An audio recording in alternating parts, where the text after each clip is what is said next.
can seamlessly engage in global trade, further integrating Liberia into the international market and boosting our export potential. Folks in TV land, you're welcome to the live broadcast. At the Liberia Special Economic Focus Zone, on Liberia and we land play a acquisition. crucial role in infrastructure This development morning, we are on the grounds of by providing well-developed industrial parks ministerial and complex zones. in Congo Town, Monrovia. We ensure that businesses where have access to the the necessary Liberia facilities 2024 and services investment to operate conference is efficiently. being held, This and today includes is day 2 of reliable the power conference. supply, I welcome you water, all to stay with us. transportation, My name is Gwendolyn Dorado. network, and communication systems, all of which are essential for the smooth functioning of industries.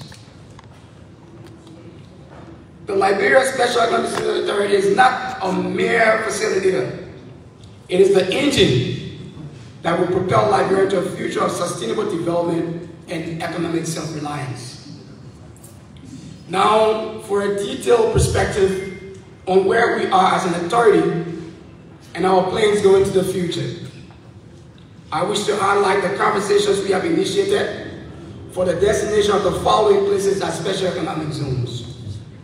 If you were following yesterday in our discourse, we highlighted 4 up-and-coming zones to be designated.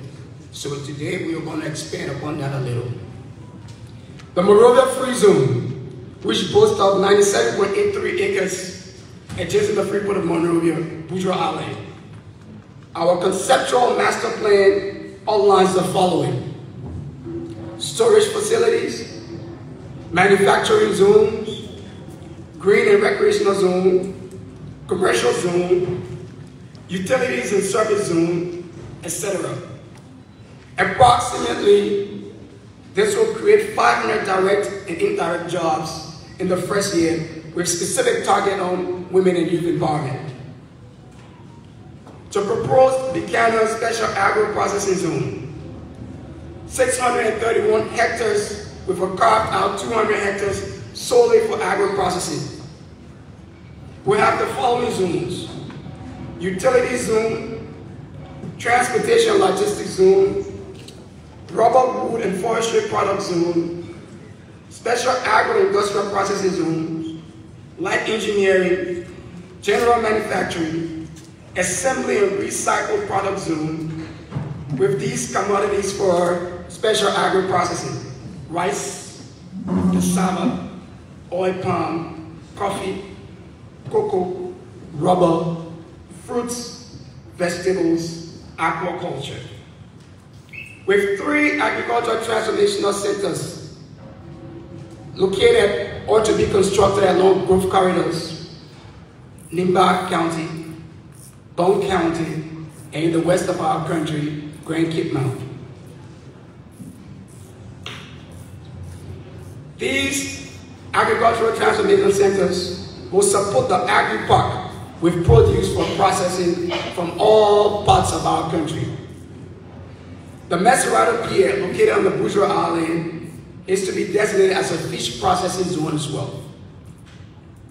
The Roberts International Airport, approximately 2,000 acres of land to be designated as a special airport zone, which will include residential properties, assembly lines, factories, and airport maintenance hubs.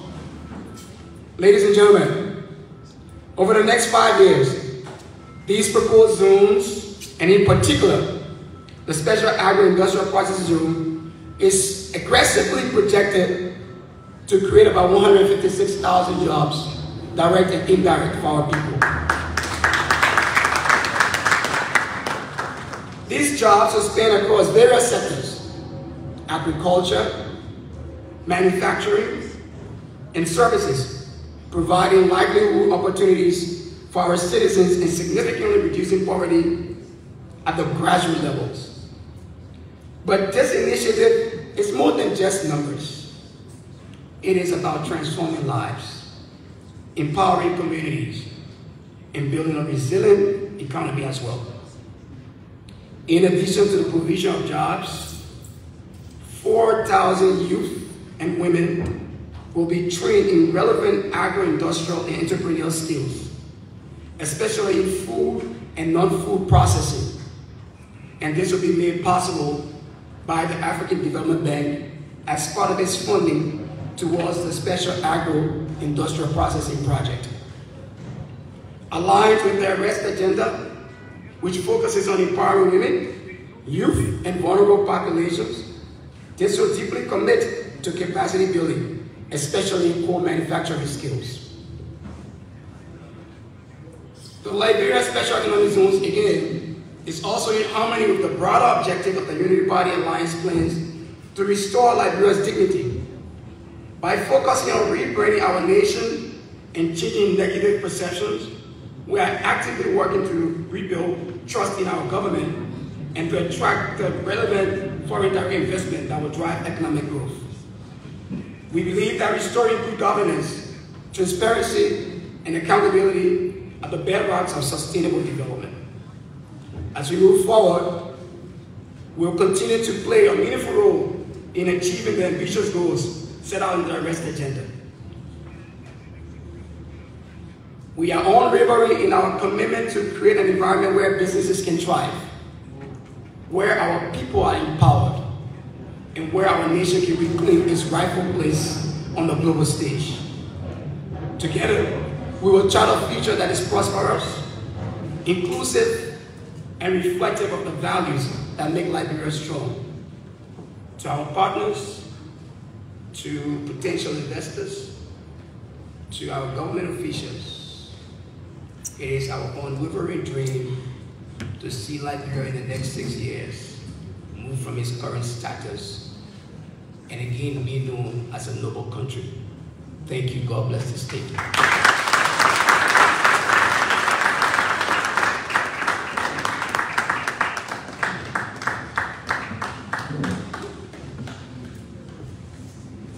At this time, we're going to call to the podium Honorable James Dabajala, Commissioner General, Liberia Revenue Authority.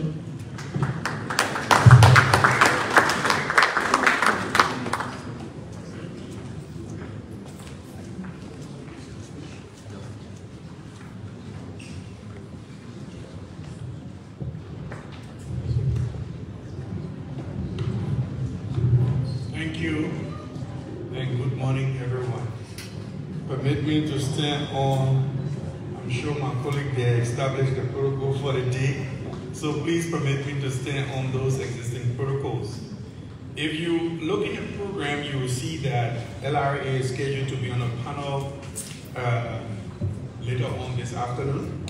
So what I'm going to do is to provide you a very brief intro to the details of what will be presented later on during the panel.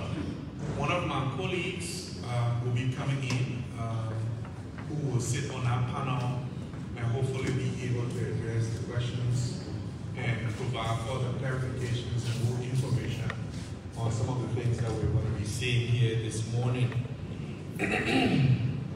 So, once again, I'd like to recognize Your Excellency, Vice President, and other members of the platform. Ladies and gentlemen, I'm deeply honored to address this esteemed gathering.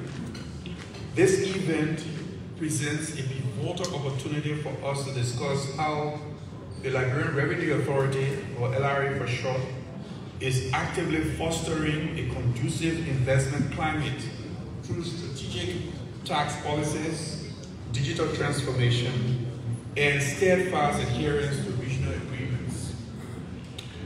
Let's talk about taxes in Liberia, a summary of the different taxes we have in Liberia.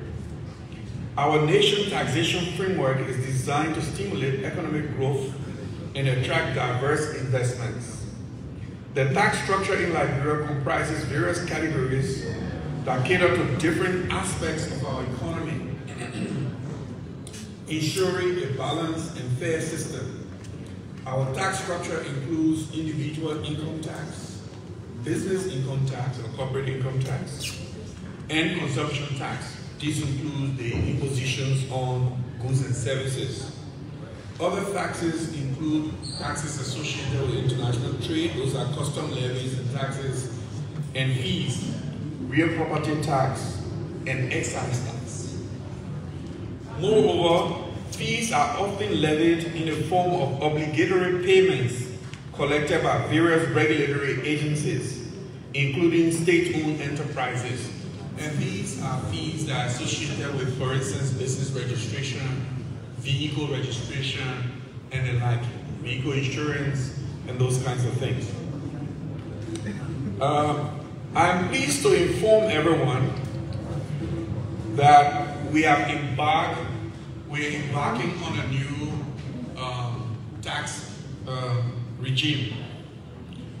An exciting development in our nation's taxation system is the recent passage of the value-added tax (VAT) law by the national legislature.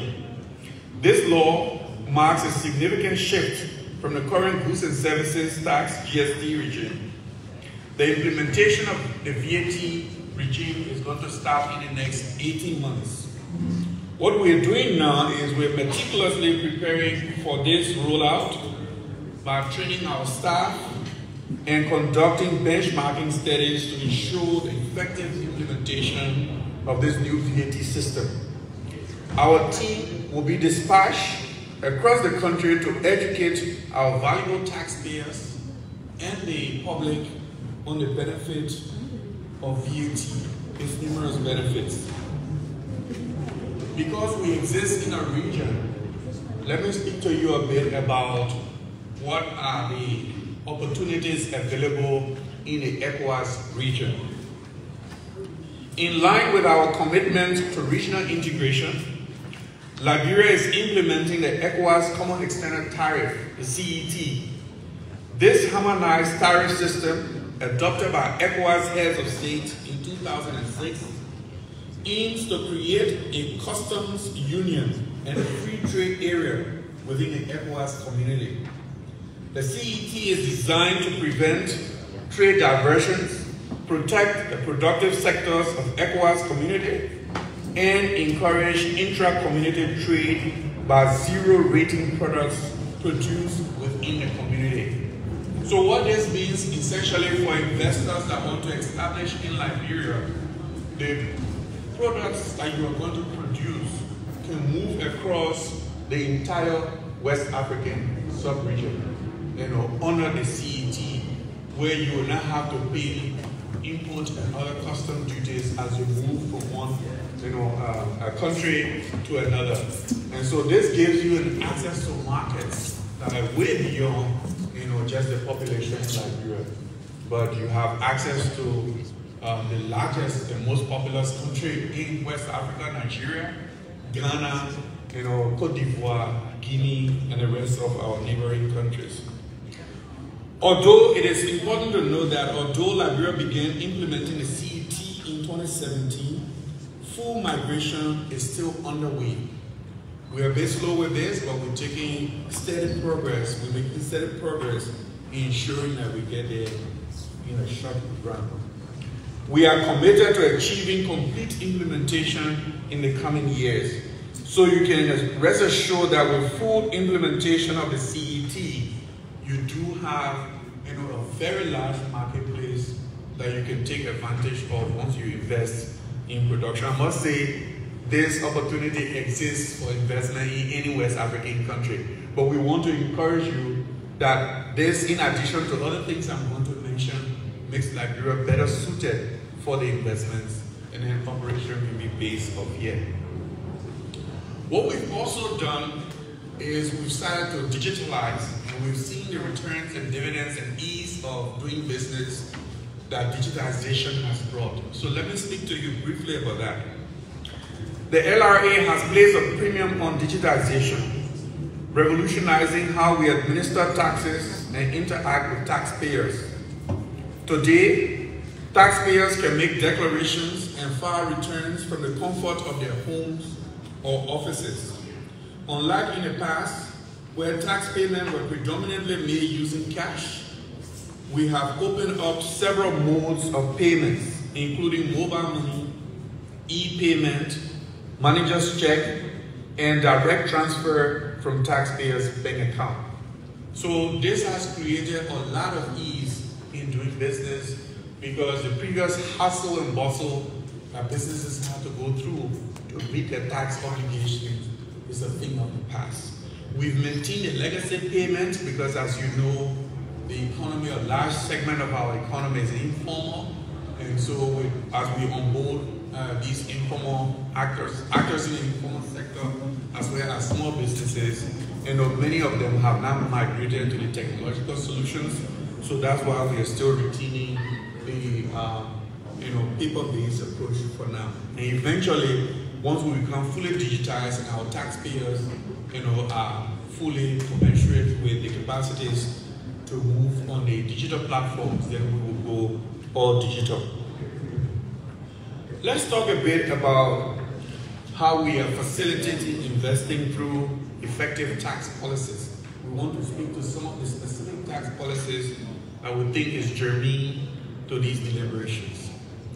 The Liberia Revenue Code creates a favorable environment for investment through a range of tax incentives and protections. We invite investors to explore the lucrative opportunities that Liberia has to offer. Section 16, and you need to mark that because that's a section as investors you really want to look at.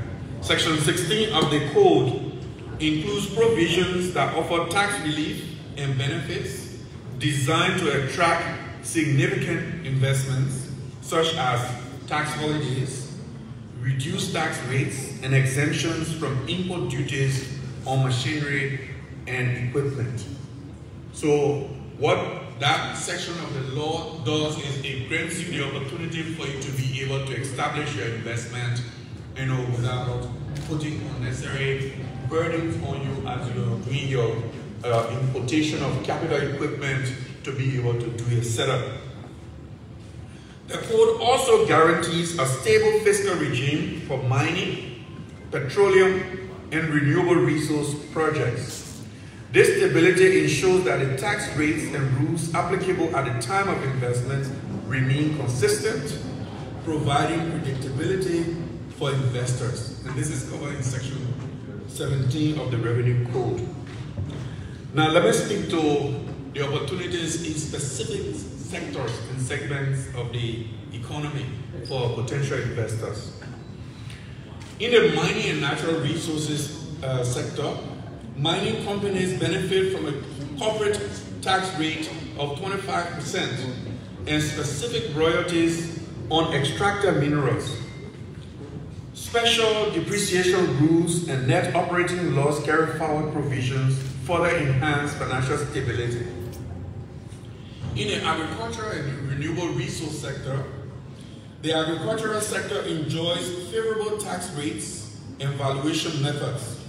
Special depreciation rules and interest deductions on agricultural loans encourage investments. In the petroleum sector, petroleum companies benefit from a corporate tax rate of 30% and competitive royalties on extracted oil and gas. Deductible exploration and development costs promote extensive exploration activities.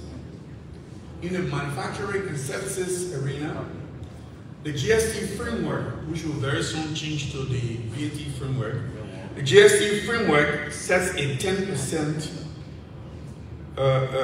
is set at 10%, ensures a transparent tax system for manufacturers and service providers with clear procedures for registration, filing returns, and claiming refund. Now, let's talk about investment protection and compliance overall. To ensure a secure investment climate, the Liberia Revenue Authority includes several provisions, the Liberia Revenue Code includes several provisions aimed at protecting investors and promoting compliance. Section 53 and Section 54 of the Revenue Code mandates the issuance of taxpayer identification numbers and ensures information confidentiality. Furthermore, Section 52 and 61 of the Code provides a structural appeals process for resolving tax disputes, ensuring transparency and fairness. Ladies and gentlemen, our potential investors and fellow Liberians, the Liberia Revenue Authority is steadfast in its commitment to creating a stable and attractive investment climate. Our comprehensive tax policies, digitization efforts, and adherence to regional agreements demonstrate our dedication to fostering economic growth and attracting significant investments. We are optimistic about the future and confident that the measures we have put in place will lead to greater prosperity for Liberia and its people.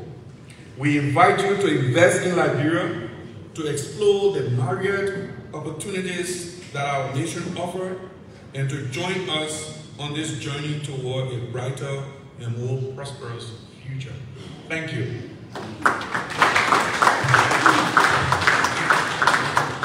That was Honorable Jala Doba of the LRA.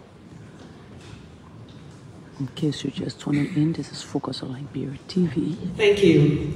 So at this time, we go into the next area of our program, and we will be calling up Honorable Lawrence D. Sakajibu. He's the chairman of the Board of Commissioners for the Liberia Electricity Regulatory Commission. Now, LEC functions as the regulator to issue licenses, approve tariffs, ensure liberalization of the energy sector. And without any further ado, we'd like to call him to the podium.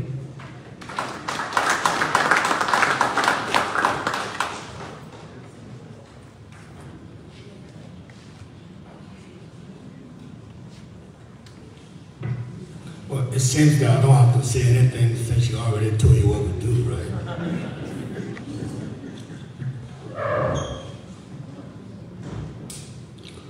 Your Excellency, my VP, platform guests, our development partners, members of the investment community, distinguished guests, ladies and gentlemen, I'm pleased to be a participant of this extraordinary 2024 Liberia Investment Conference and to briefly describe the role of the Liberia Electricity Regulatory Commission, LERC, in the furtherance of a safe and stable investment climate in the electricity sector of our country. The LERC was established pursuant to the 2015 Electricity Law of Liberia as part of the energy sector reforms agenda of the government of Liberia. The law, which amended portions of the 1973 Public Authority Law that created the LEC, mandates liberalizing and unbundling the electricity sector to provide a clear delineation of roles of the institutions responsible for policy making, regulatory functions, and operations in keeping with international best practices, and also mandates opening up the electricity sector or market to private investment in order to meet current and future demand, enhance access, improve quality of service, and lower the cost of electricity. The law, or the new legal and regulatory framework, oversees the transmission system operating function to ensure that the national grid is operated on an open access basis to permit unimpeded use by bulk supplier and wholesale traders and private investors and their customers.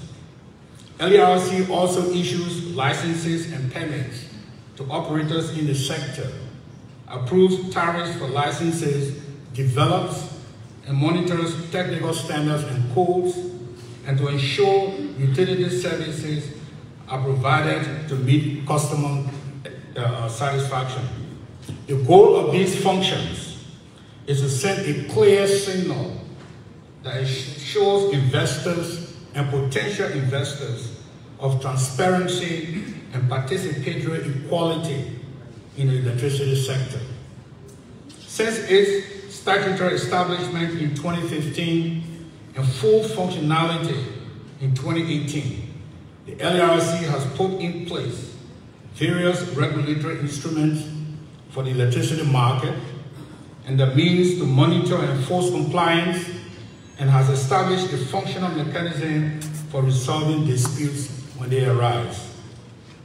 Current and prospective investors can be assured that our electricity licensing regulations mandate a simplified licensing process that reduces administrative burdens and project delays.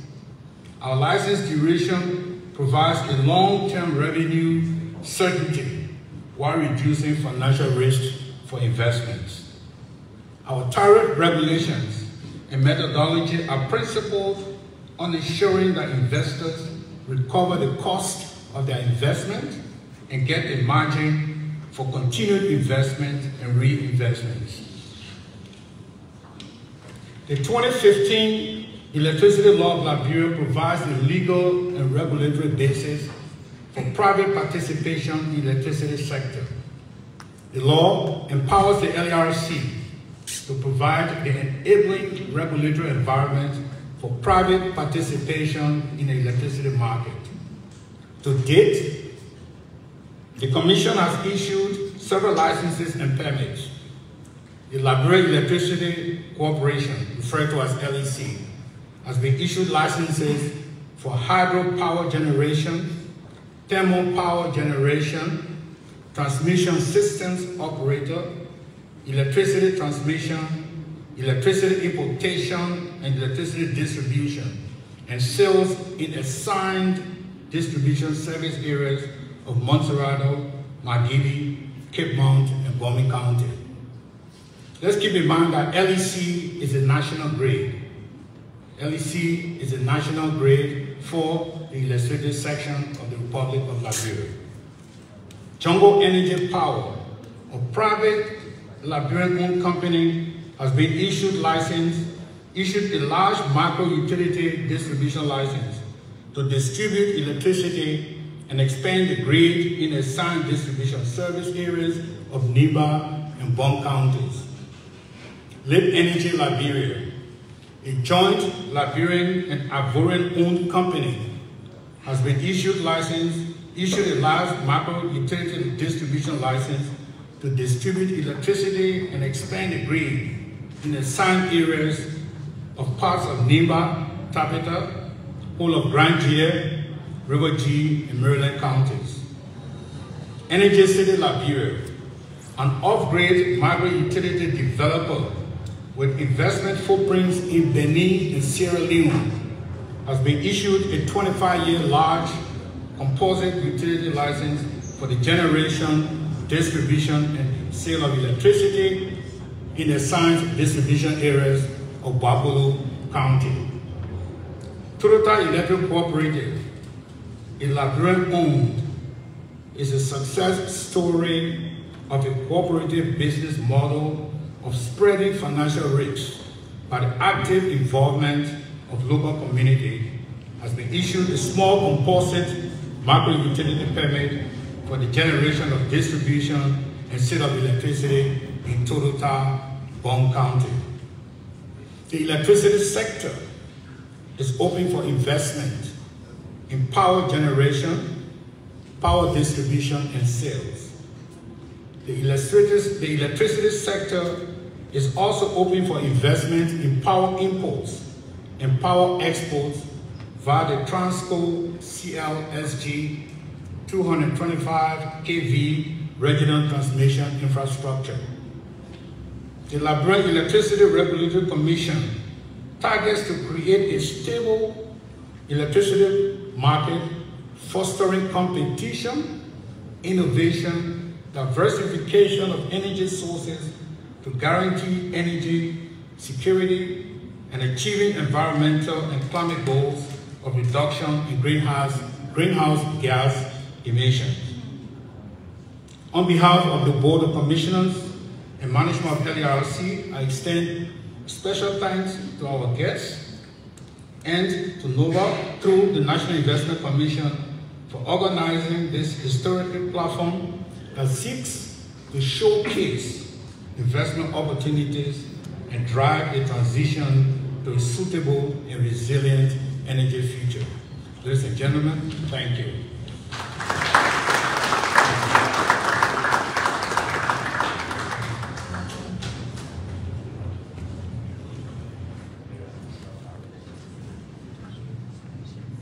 Next on the podium, we'd like to call Honorable Abdullah Kamara, Chairman of the Liberia Telecommunication Authority.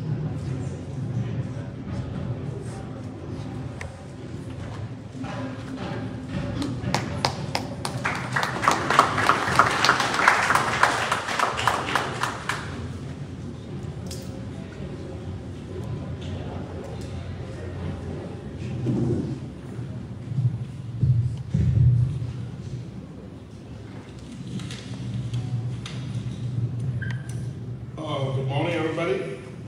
So first of all, Madam Vice President, from guests, former Vice President, platform guests, ladies and gentlemen.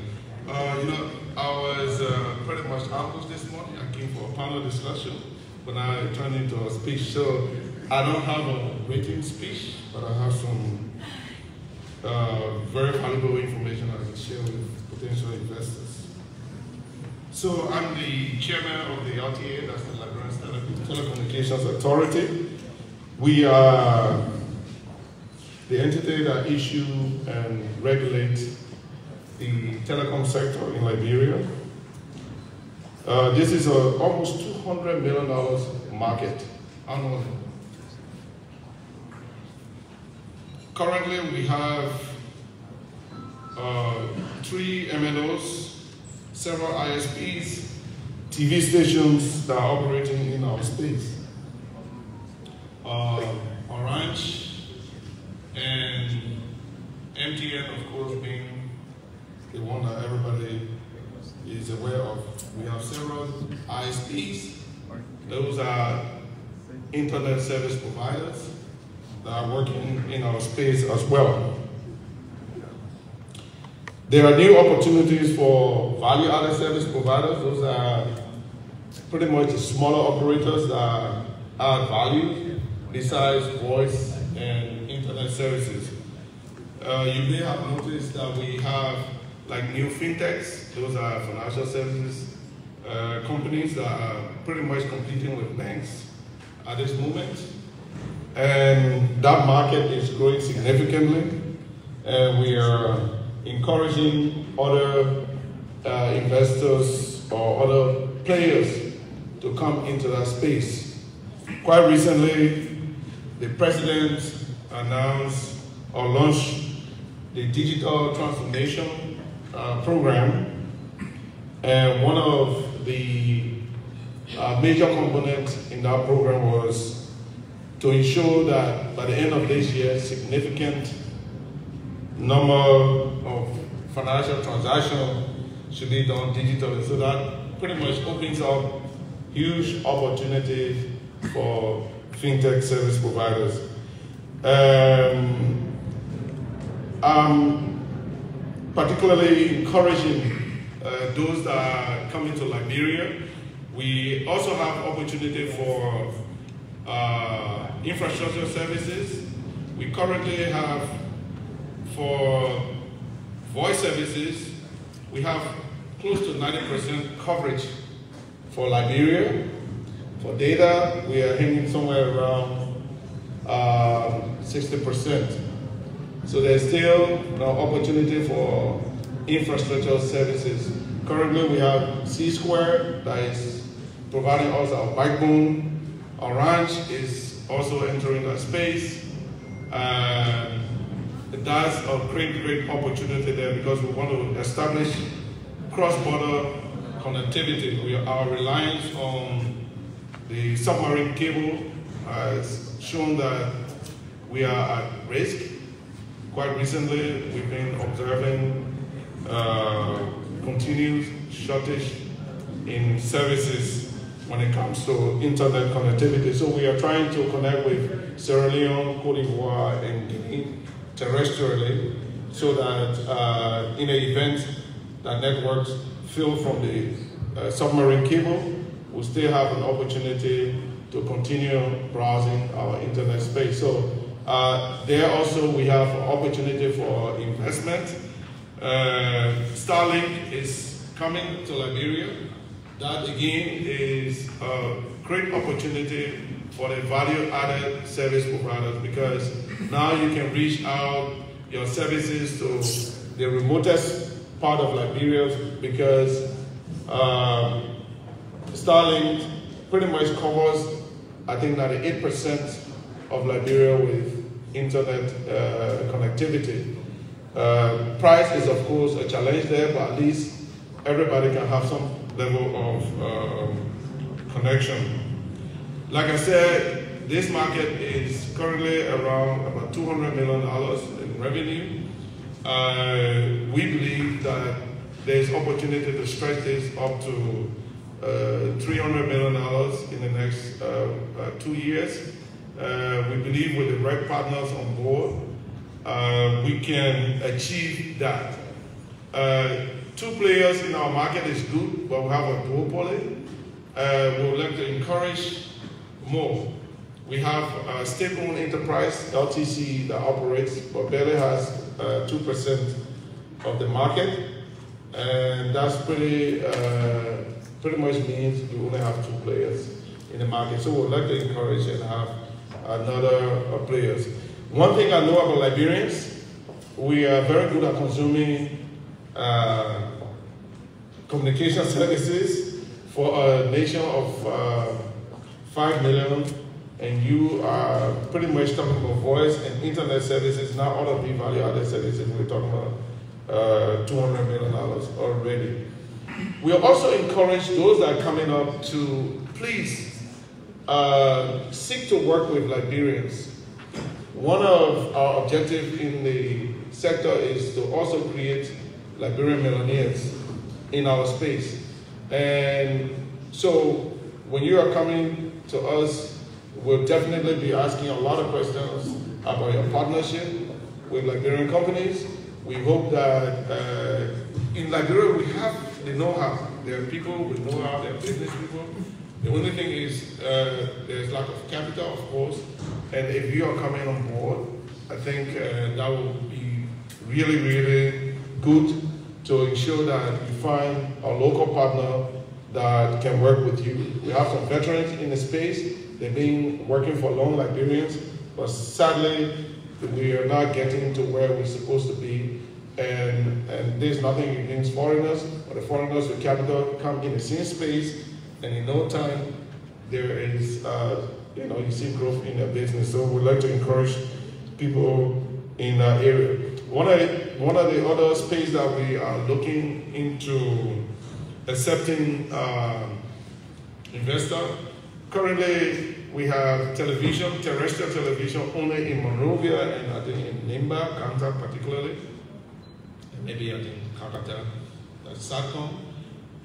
So most of the television services is pretty much not reaching everywhere. So we have almost another 60, maybe 65% still to cover. So we want to spread out television services throughout the country so that people in Buchanan also can watch TV and know what's happening in Monrovia, because everybody now, our new TV is the phone, but then if you don't have data, so you can see why the the MNOs are making a lot of money, because everybody is watching what is happening in town only on their phones. But I think it can be much more affordable if you have a television service in those areas. I can tell you that is a market of roughly, based on some of the calculations we made, maybe about $25 to $35 million annually if you really roll this out properly, this digital television throughout the country. Now, I talk about value-added services. For our colleagues that talk about the REST agenda, I always said to them, you guys forgot one more T, that's technology. And His Excellency was telling me the last time, no, you don't need a T, because T is passing through all of these sectors.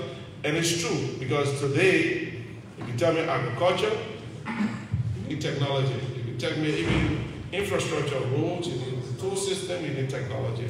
If you tell me about tourism, you need technology. If you talk about commerce, the minister just came, e-commerce. So those are value-added services. We're currently trying to work out a new regulation to really encourage a lot of our young people, because this is low investment needed and high return. So we're trying to encourage most of our young people to get in our space. But in order to do that, I told you about infrastructure, the backbone, but also an important component is the national data center. Currently, again, if I send you a WhatsApp message or an email, it's going to go somewhere to the US and then come back to you while you're sitting here. So we're trying to set up a very robust data center. So we're looking for partners in that space as well, those that will work with government. Government is actually trying to push that so we can have a national data center where these services can be hosted locally by our young people. Again, if you went right here to Ghana or you went to Rwanda, is usually the model that we use when it comes to technology.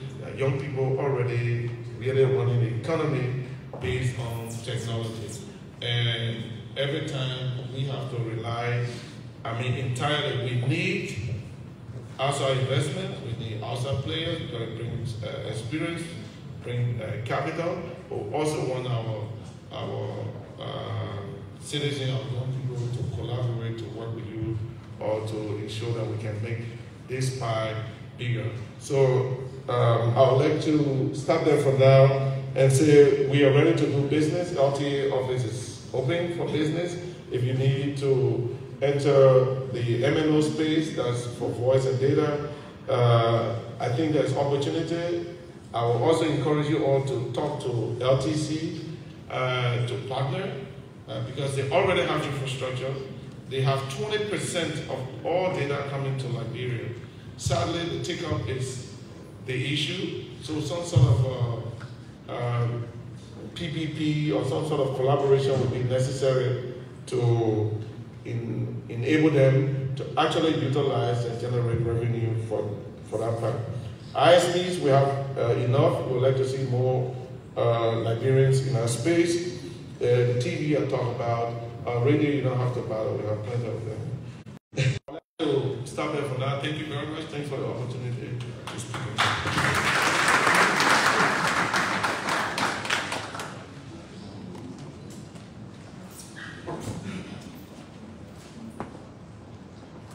Thank you, Honorable Kamara.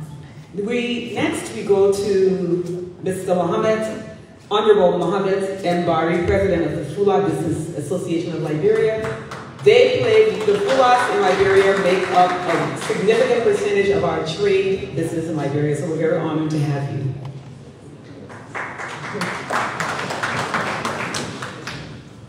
Thank you very much. Studying on the existing protocol, Honorable former Vice President Naranjoa Otilo, platform guests, distinguished ladies and gentlemen, good morning. It is a great honor and privilege to stand before you today as we gather to discuss a vision for Liberia future. Our team today charting the future, executing agriculture, the rule of law, education, sanitation, and tourism. That's the best agenda. I would like to add the T. And Mr. Kamara just mentioned that it's not added there.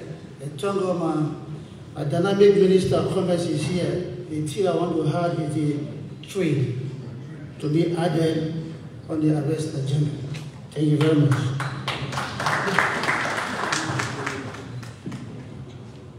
Reflect a comprehensive, ambitious path we must tread to achieve the development our beloved nation desires. A special economic zone, a gateway to prosperity. Liberia stands a crossroad of opportunity and one of the most promising paths we can take in this establishment and expansion of special economic zone. This trade zone have the potential significantly boost our economy by attracting both local and international investment, creating jobs and fostering industrial development. The special economic zone offers a unique environment where businesses can benefit for incentives such as tax break, streamlined regulations, and access to essential infrastructure. By creating this zone, we can turn an area of untapped potential into a vibrant center of economic activities. The impact of the special economic zone on Liberia economy could be transformative. They can serve as hub for manufacturing processes and exports-oriented industry, providing a platform for local businesses to grow and compete on a global scale. Moreover, this zone can stimulate the development of supporting industries, supply chain, and services, further driving economic growth. For the Liberia Special Economic Zone represents not just an economic strategy, but a commitment to a more diversified and resilient economy. By strategically locating this zone near a port, border, and key trade routes, we can leverage our geographic position to become a gateway for trade in the West African sub-region. This will enhance our connectivity, reduce trade costs, and increase our competitiveness in regional and global markets. As we look to the future, it is crucial that we continue to invest in the development of the special economic zone, ensuring that they are equipped with the infrastructure, governance, and policies needed to drive. With carefully planned and strong partnership, special economic zone can be a driving force in lifting Liberia economy to a new height. This section emphasizes the strategic importance and potential impact of special economic zone on Liberia economic development. We move quickly to the arrest agenda. We'll be talking about the agriculture aspects. Because we don't have much time, we begin with the agriculture and industry that sustain the majority of our population and hold immense potential for growth. Agriculture is not just a source of food, but a cornerstone of any economic stability and development. Today, I'm particularly proud to highlight the effort of Shine African Corporation, which has recently secured a memorandum of understanding with a Canadian local company. This partnership, supported by the Canadian government, is set to bring significant investments into our agricultural sector. This collaboration is a testament to confidence that international partners have in Liberia potential and the strategic importance of agriculture to our nation's future. Through this partnership, we will see the introduction of modern farming technique, advanced agricultural technology, and best practices that will not only increase productivity, but also ensure source of sustainability. The initiative is poised to create jobs, empower local farmers, and contribute food security. It represents a vital step forward in informing our agricultural sector into a robust engine for economic growth. As we move forward, we must continue to support such collaborations, invest in our agricultural infrastructure, and create an enabling environment for more partnership. By doing so, we can unlock the full potential of Liberia's rich agricultural resources and ensure prosperous future for our people. Liberia is blessed with abundant natural resources, minerals, forests, and water. These resources, if managed wisely, can be a powerful engine to development. However, we must ensure that this development is sustainable, benefit local communities, and protect our environment for future generations by leveraging our natural resources. Responsible, we can create wealth that lift all Liberians and build a better future. Distinguished ladies and gentlemen, the agenda we discussed today is ambitious, but it is also achievable. It requires not just the commitment of our government, but the active participation of every Liberian. It requires us to work together across sectors, across communities, across generations to build a future with invention. Let us move forward with determination to knowing that the step we take today will shape the Liberia of tomorrow. Together, we can chart a course, a better, more prosperous future for all. Thank you, and may God bless you.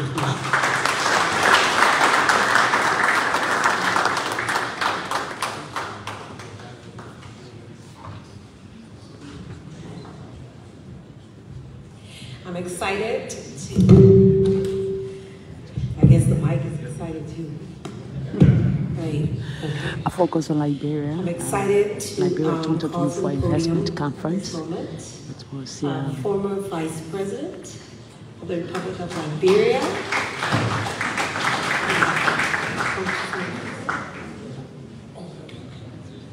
Sorry, I got too excited.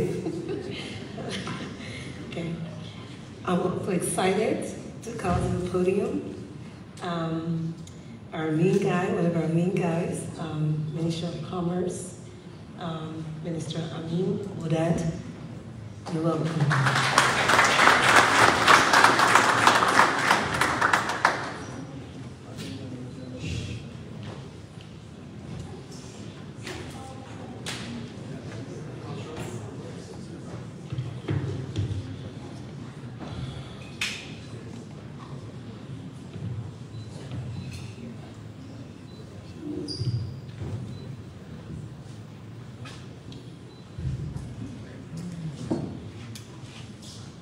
Good morning, everyone.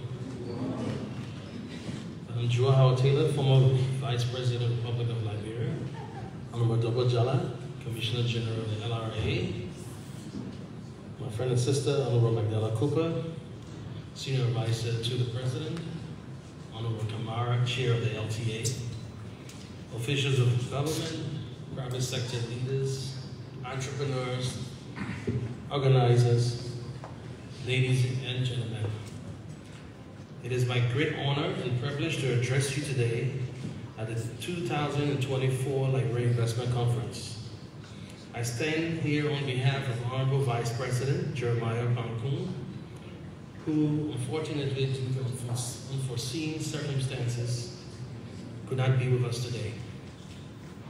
It is with a great sense of pride, optimism, and duty that I join you, the private sector, in leveraging our capacity, your capacity, and investment to spur growth and development of Liberia. The arrest agenda spells out clearly the government's focus areas in the area of agriculture, value addition, infrastructure, tourism, health, intellectual property, ITC. And as my dear colleague stated, I always like to say the T at the end of the arrest is trade, encompassing tourism. However, no investment can happen, not only in Liberia, without the private sector and without the small and medium enterprises. Yesterday, we embarked on a journey of exploration and enlightenment, delving into the heart of Liberia's vast potentials. We discussed how to leverage private sector investment to spur sustainable growth and development, emphasizing the vibrant economy we are trying to build. Today, we continue this journey with renewed vigor and a clear vision for the future. The discussions today will be nothing short of transformative. We will explore the urgent need for renewable energy solutions in our session on Powering Progress, Liberia's energy landscape. It is clear that the investment in this sector is not just a necessity, but a catalyst for our nation's development in industry and our overall national development agenda. The insights to be shared by Honorable Augusta Squano, Honorable Dele Shabayo, and others will underscore the critical role of reliable power in unlocking our economic potential. Simultaneously, our focus on technology and innovation to be discussed in the session Innovate Liberia, Leveraging Technology for Transformative Change, will highlight the immense possibilities that lie ahead. From fostering startups to creating a robust digital ecosystem, we will paint a picture of a future where technology drives inclusive growth and development. As we look forward to the closing session this afternoon, we must reflect on the profound insights and actionable strategies to be discussed. It is through these collective efforts that we can chart the future of prosperity for Liberia. The vision articulated in these sessions aligns perfectly with our overarching goal to create a thriving, resilient, and inclusive economy. Ladies and gentlemen, the future we envision is not a distant dream, but a reality within our grasp. It is a future where Liberia stands at the beacon of innovation and growth, powered by sustainable energy, driven by innovative technology, and bolstered by strategic investments. This future demands our unwavering commitment and collaborative spirit. We believe that sustained economic growth rests on a vibrant private sector. A vibrant private sector rests on an enabling environment fostered by credible leadership and vision. This administration, led and inspired by His Excellency Joseph Newman Boakai, provides that credibility and vision. I implore you to take advantage of this. As a government, we reassure you today that we will do our part. We are implementing several reforms across government to ensure that various sectoral agencies have the capacity to deliver on their mandates. The Ministry of Commerce is no exception. We are digitizing all our services, from registering of businesses to applying for import and export permits. We are developing Liberia Standards Authority and enhancing its services aligned with this vision to increase value addition and improve the quality of our exports and the quality and safety of goods entering our markets. We will strategically work on creating a predictable and enabling environment to encourage and support your investment, foreign direct investment, but also to ensure that Liberians are empowered to thrive and compete with their foreign counterparts. We will build stronger public-private dialogue and cooperation. This is a clear example of this. Together, we must overcome all the operational challenges, beginning with access to finance, capacity building, improving supply chains, and creating linkages between our foreign counterparts and local businesses. We must enhance competitiveness. We must support women entrepreneurship. Women play a crucial role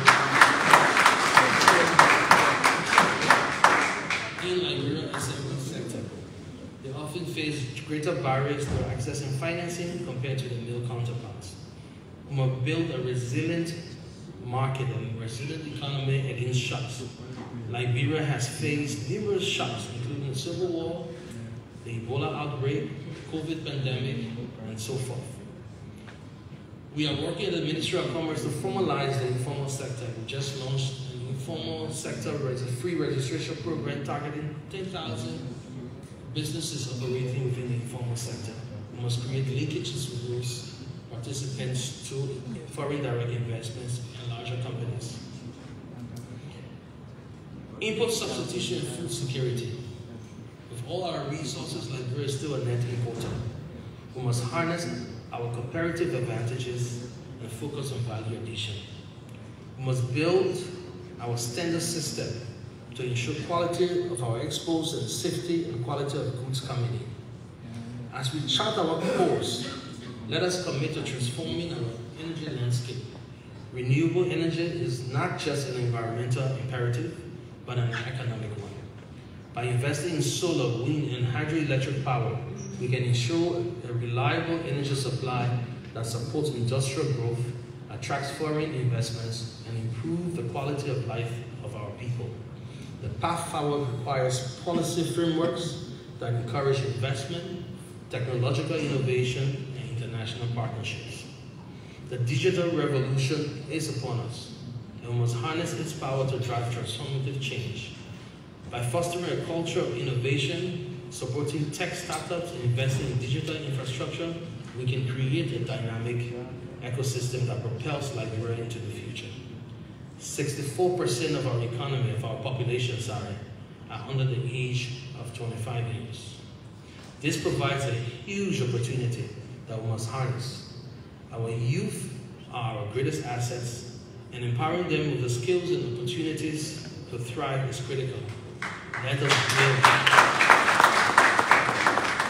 Let us build a future where every young Liberian has access to the tools and the resources needed to innovate, create, and succeed. To achieve these goals, we must cultivate an environment that attracts and retains investment. This requires not only improving our infrastructure and regulatory frameworks, but also addressing the concerns and skepticism of the local private sector. By fostering transparency, building trust, and demonstrating tangible results, we can create a fertile ground for domestic and international investments. These are all part of our goals. Our collaboration with our partners, such as the Nova Africa Ventures and the National Investment Commission, exemplifies the power of collective actions in driving progress. In closing, as we move towards the closing session of this remarkable conference, let us carry forward the momentum of these discussions. Let us reaffirm our commitment to building a future of prosperity, sustainability, and inclusivity. Together we can transform Liberia into a nation that thrives on innovation, powered by renewable energy, driven by strategic investments, invested in the people and how we exploit our resources. In the words of the theme of this program, let us chart the future together towards prosperity. I must close here by thanking the organizers and participants for this splendid forum. I hope that we'll make sincere progress from here beyond the rhetorics and talks. Thank you so much.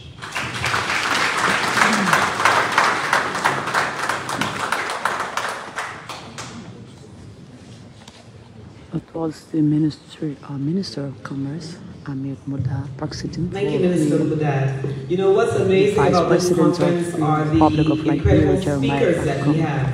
They have the wealth of knowledge and the information necessary for our investors that have come from outside of Liberia and even those that are in Liberia. So we really appreciate you all on the panel. Now we will move further along, and keeping on with in that same vein, I'm very proud to welcome to the stage our former Vice President, Madam Dr. Jewel Howard-Taylor, who has a wealth of expertise in this investment.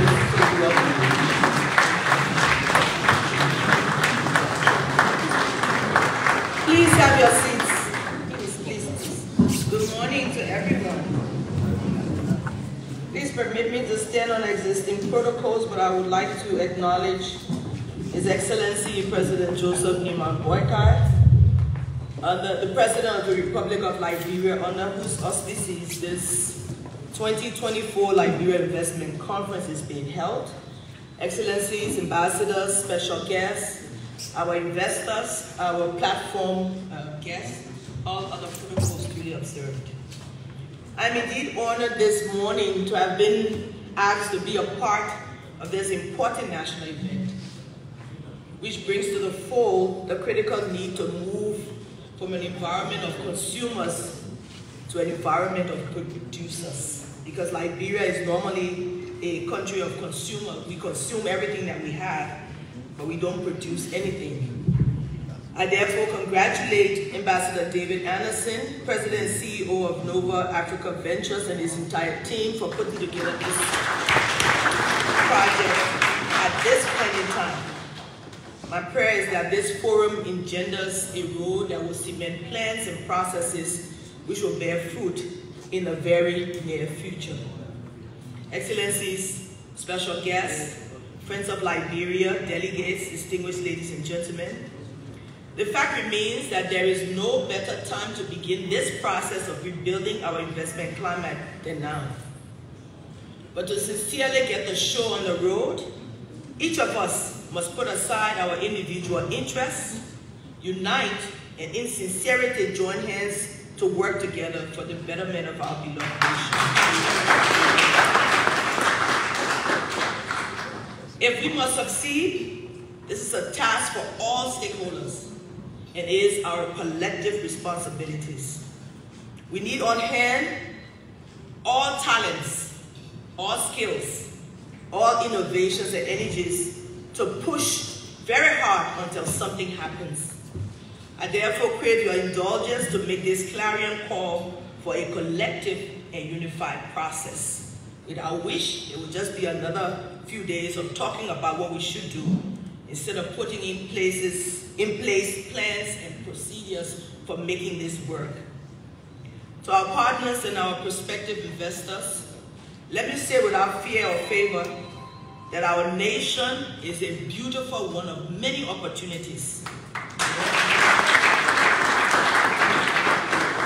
I believe that with the right partnerships, opportunities, and investment, we will cross the threshold into the glorious future each of us believes Liberia can be.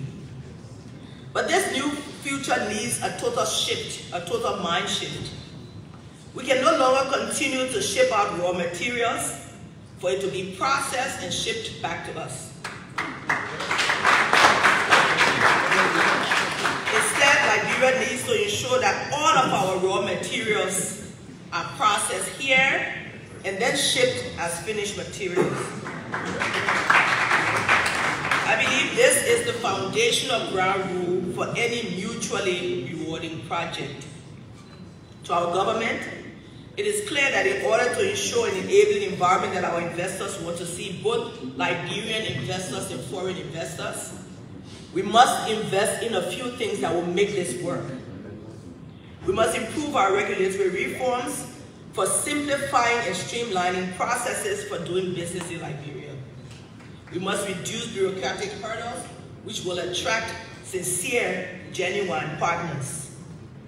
Of course, we need infrastructure development, but especially digitalization, which makes business so much easier. Electricity, whether it's wind, water, or the normal electricity that we use with fuel, we must also try to improve our ports and reduce the operational cost of doing business in Liberia. We are all aware that over the years, this has been a problem. Whether you are a Liberian coming in to do business in Liberia or a foreigner, it's just an uphill task, and most people get frustrated and walk away. But there is so much we can gain if we just remain focused and reduce the barriers to provide an enabling environment for all. I must state that severe anti-corruption measures must be put in place because corruption is eating into the fabric of our country. And if we don't put in place the necessary measures, monies will go into places that they shouldn't, and you'll continue to ask, where is the $1 billion that is being reported coming into Liberia? Where is it? No one seems to see it. There also must be political stability. I hear the bankers always say, money does not like noise.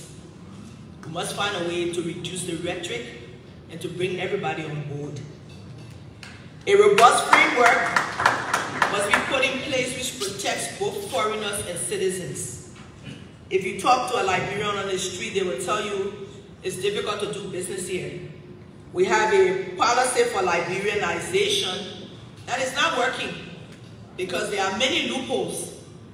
Let me tell you a small story. A few years ago, the lady who owns Sharks, who has done very well, she's one of our most stable Liberian businesses, had a problem with getting her ice cream into the supermarkets and into shops. But the Liberianization policy said, though ice cream making is something for Liberians, if you go further in the law, it'll say, if someone invests more than $2 million, then they can do it. So there is a real problem with saying this is a Liberian-owned business, but if someone brings in more money, then they can jump into it. There will always be investors who have more money, who will overcut or undercut our Liberian businesses and provide an environment that is very difficult. Mr. Minister of Commerce, I'm happy that you're here. The Liberianization policy needs to be looked at, and we need to strengthen it.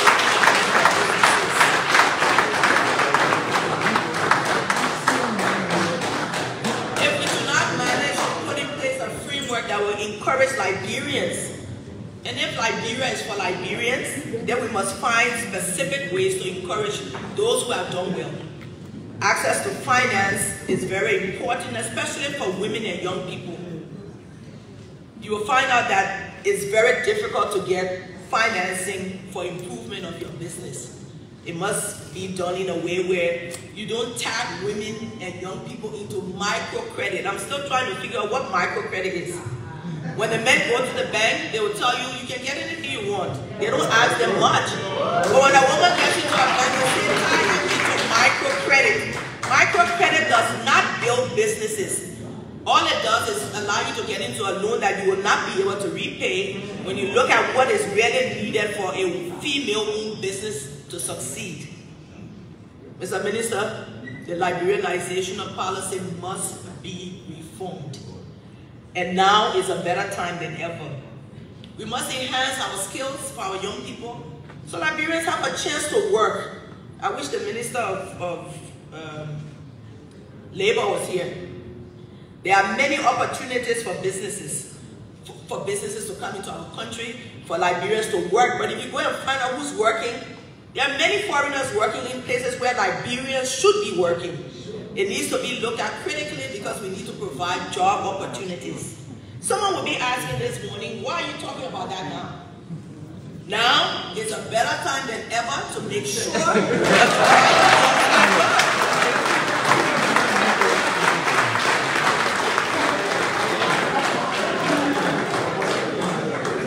we must provide our skills for the workforce so Liberians can work in all aspects of our economic life.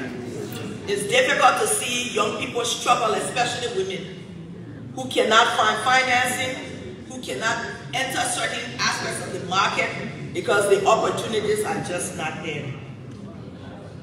In closing, and I don't want to talk long, permit me to stress the need to reduce internal conflicts at all levels, because we do need to create an enabling, peaceful environment for all. The rule of law is important. Justice is important. Fairness is important. The onus is on you. Mr. Anderson, who is now taking on the responsibility to bring on board the Liberian Investment Conference, you must work beyond just this building and this meeting to ensure the things that must be done are done. Because we are tired of saying Liberia is a rich country. Liberia can do so much, from tourism to digitalization and everything in between. Why isn't it happening? It can be done if we change our hearts, change our minds, unite as one, put aside our differences, and work to create the Liberia we want to see. Thank you so much. Former Vice President of the Republic of Liberia, Madam Dr. Jewel Taylor. What a speech! Thank you, Dr. Jewel Taylor. Wow. The perfect segue into our afternoon. Can we give her another round of applause?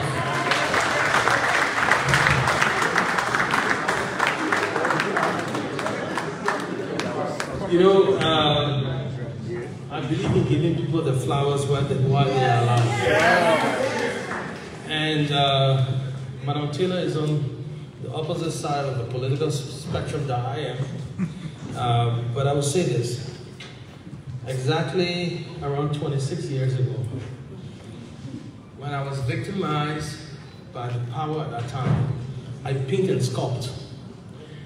And I did an artwork for former President Taylor. And a special AD camp threatened my life, tried to kill me for that artwork. And I went to several persons to intervene. And the only person who took my plea was Madam Taylor at that time. I know I've said this over and over, but I'd like to thank you for it. And I'd like to appreciate the fact that you took someone whose parents were very poor. I laid down waterside at that time, and I think I'm here today because of where you allow me to go. I received a call from her on a particular day, not expected, and asked me, "Where are you?" I said I was home. She said, "Meet me at the embassy, the U.S. embassy." That's how I got my visa to go to the U.S. in 1998. So I want to thank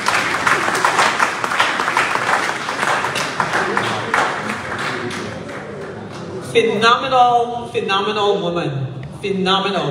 And we are just so proud. We are so proud. You know, we have two, I'm sorry, I'm a woman, so I'm biased. We have two women on this stage, huh? We have Magdala, we have Joel. What kind of, I mean, these are powerful women. Men, we appreciate your tool. But I'm telling you, my sisters are no joke. So moving on, before we move into the next segment, I'll have Mrs. Pamela Anderson, the wife of Mr. David Anderson, and co-partner in this venture, speak on our sponsors. So first things first, I want to thank everyone again for joining us for this second day. And to our distinguished guests, Honorable, it's so very nice to have you here. To all of you, eminent persons, thank you. So I made an announcement last night, but it was late, 7 o'clock. Many of us went late into the night. And so there was an important announcement that many of you didn't hear. So for those of you who were kind enough to stay late, you're going to hear me say this again. So for those of you who know the NOVA team, you know that we're a mighty little team. And we've been working diligently for about 8 months to pull this program together. But we could not have done it without the blessing of His Excellency, who, when my husband went to him and said, "Excellency, my gift to the nation," because we live in the DC area, but he's a proud son of Liberia. I'll speak for my husband for a second. I know I shouldn't speak after you, so I beg your forgiveness. And I should have said, I stand on all protocol. I'm doing it backwards, sorry.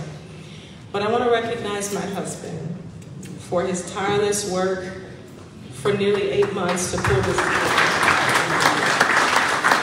And I'll tell you, I'm off script. I don't work by a script. But I want to recognize him because he's a proud, humble man. For those who know him, he's quiet, and I'm not. He's cool, and I'm a little hot. And I'm the fire to his ice. But because he's so humble, there's things he won't say, so darling, I'm going to say it. I want to recognize you for your hard work. He went to His Excellency and said, "You know, I'm based in DC, but I want to give a gift to the nation. There's something I want to do personally. I want to pull together investors from around the world to try to get us on a track to what he remembers Liberia like in his youth." He tells me these fantastical stories of how beautiful Liberia was, and he's very passionate about it. So he went to His Excellency and asked for his blessing to bring this program together. His Excellency said, "Yes, Dave, you can do it." There were a few conditions. One, collaborate with government, collaborate with NIC, make sure that anything you do is in line with my government's vision and agenda. And so hence we thank the NIC for being a partner. He said, work with the private sector. So we invited the Chamber of Commerce into partnership. And he also gave us a charge to work with the diaspora. And so we did. But in all of this event is a privately funded. So I want to really be transparent about that. And it could not have been made possible without the support of sponsors. So I'd just like to take a minute and recognize them, because it wouldn't have been possible without them. First, the Liberian Registry, LISCA, and the Food Taconics Group. These were the two highest sponsors. They both contributed $10,000. So we want to recognize those for being the two highest sponsors at $10,000. And then we had other sponsors who were up to $5,000. I want to recognize the Deloitte group. Can you wave, Deloitte, Ghana? Thank you guys so much for coming all the way from Ghana. And Dr. Cook and the Gatebridge community. Can you raise your hand? Thank you so much. Dr. Cook is a professor at Georgetown Law. He's very passionate about development, and so we appreciate his organization supporting us and also him coming here to speak. We have WBHO team. Thank you so much for your kind support. We have the United Group of Africa Companies. I don't know if they're here. We'd like to recognize Orange. Orange was very instrumental. They gave us both cash and in kind. So all the branding you see, all those pop-up banners and all that, the sound, we just thank Orange for supporting us with that. I'm going to try to speed this up.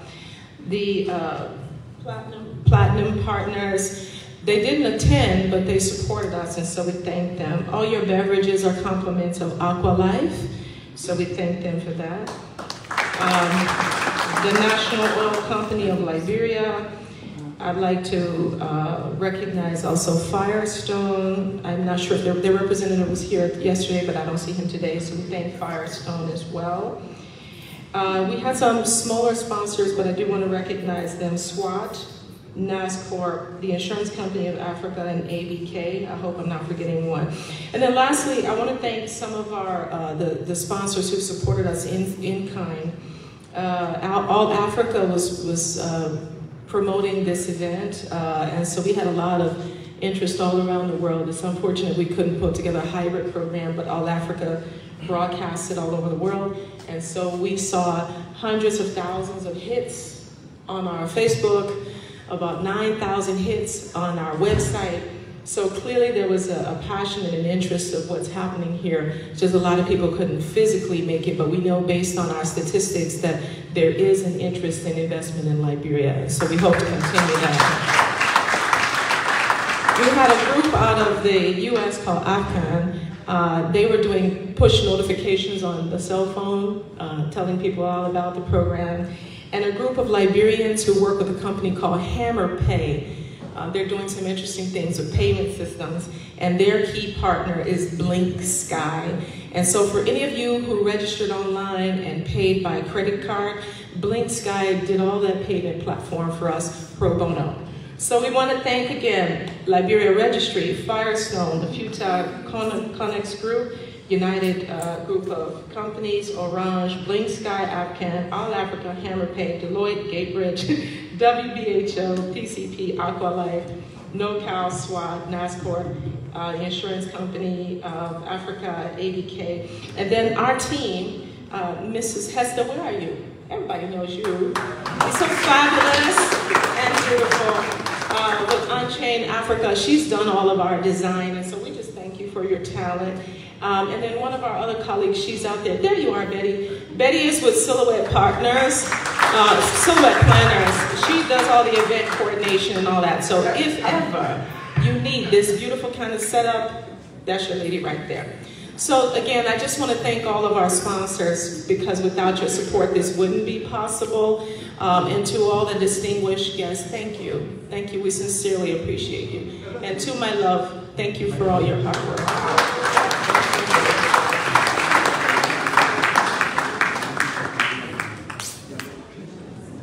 Focus on Liberia at the Liberia 2024 Investment Conference here. Thank you, Pam. Hard-working woman. All right, so Ellen Johnson to all of you Ministerial that Complex, we've are come planning to the on end of the first going on the phase. tours tomorrow. Okay, tomorrow is out of the facility day, and we're planning some very exciting engagements outside of this space. So we will be touring. We've heard about the Liberia Special Economic Zones Authority and the Special Economic Zones. So tomorrow we'll have a chance to actually visit and see some of the opportunities in person. So you will be able to actually go and see and engage directly one-on-one with the Liberia Special Economic Zones Authority. Also, we will be doing some tours in terms of tourism. So we'll take you to see some of our tourism sites. And to do that now, for those that are registered, please, in the break, please go to the registration desk and sign up for the tours, because we do need to get a head count of how many people will be going with us tomorrow. And we'll be here at 9 in the morning and take off. Okay, we're taking off at 9, international time. All right. So, yeah, 1 second.